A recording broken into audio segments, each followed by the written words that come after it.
Hey, what's up guys? It's Rick with the Digital Divide. If you found yourself with a shiny new PS5 under your Christmas tree last year, or if you found one in the wild and you're having a lot of fun with it but you're starting to run low on space, this video is for you because I'm going to go over how to upgrade your PlayStation 5 by installing an additional M.2 SSD. And the process is actually really simple and only takes a few minutes, but this video is intended for people that aren't very tech savvy.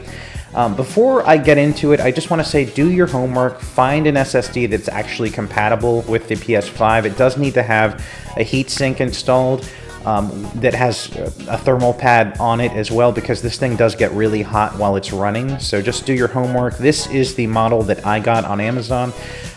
It goes for about 120 bucks right now. That's the one that I'm going to be installing today. So without any further ado, let's get into the installation process. So you are going to need a Phillips head screwdriver. This is the one that I am using. And aside from that, that's pretty much the only tool that you're going to need. Again, this is a very simple process. You're also obviously going to need your SSD. This is the model that I will be installing today. So you're going to want to start by grabbing the corner where the PlayStation logo is and then lifting upwards. While you're lifting upwards, you also want to slide it to the left. So you're going to lift it up and then slide to the left as you're doing that, and it should pop right off.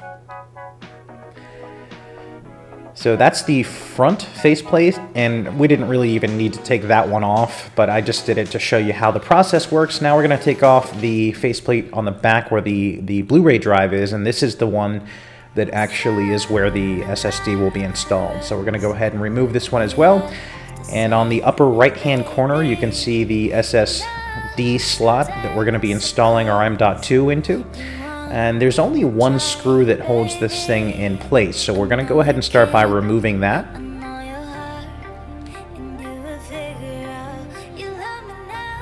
And then once that's removed, we should be able to pop off this protective cover here. And this is where we're going to install the new SSD. And this screw here is going to need to be removed as well. And that's what's going to secure the new M.2 SSD once it's installed.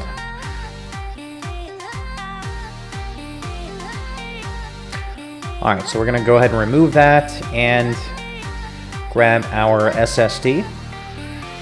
And again, make sure that you have a model that has a big old heatsink on it like this one does, because it will run hot, and without that, it could cause issues. So make sure that not only is the SSD rated for the correct speeds, but that it has that cooling functionality as well.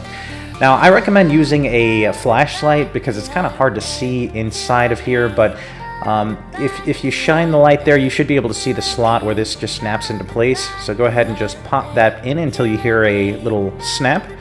And now that it's in, we're going to go ahead and grab that screw and secure it back into place. The screw that secures it into place has this little metal ring around it, so make sure you don't lose that because it's easy to kind of forget about that.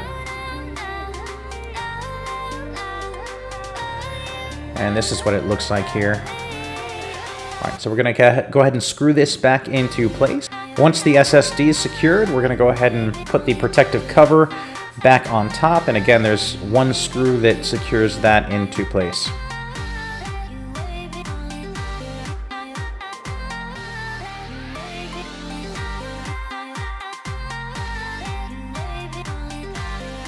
Okay, now that that's installed, we're going to go ahead and put the faceplates back on the PS5. Now you'll notice that the faceplates have these little plastic arrows pointing in a certain direction. Keep note of that, because when you put it back on the PS5, you're going to gently align it with the slots that are on the PS5 and then push in the direction that those are facing to snap it back into place, and then you should be good to go. And guys, the rest of this process is super simple. As soon as you boot up the PS5, it should immediately recognize that you have an M.2 installed, and it's going to ask you to format it. So go ahead and do that. And then once you format it, you should be good to go. Again, this is a very simple process. It will even show you the rated read speeds. For mine, I was getting a little over 6,300 megabytes per second, which is absurdly fast. So good stuff. Hopefully this video helped you out, guys, but that's going to do it for me today. As always, thank you for watching.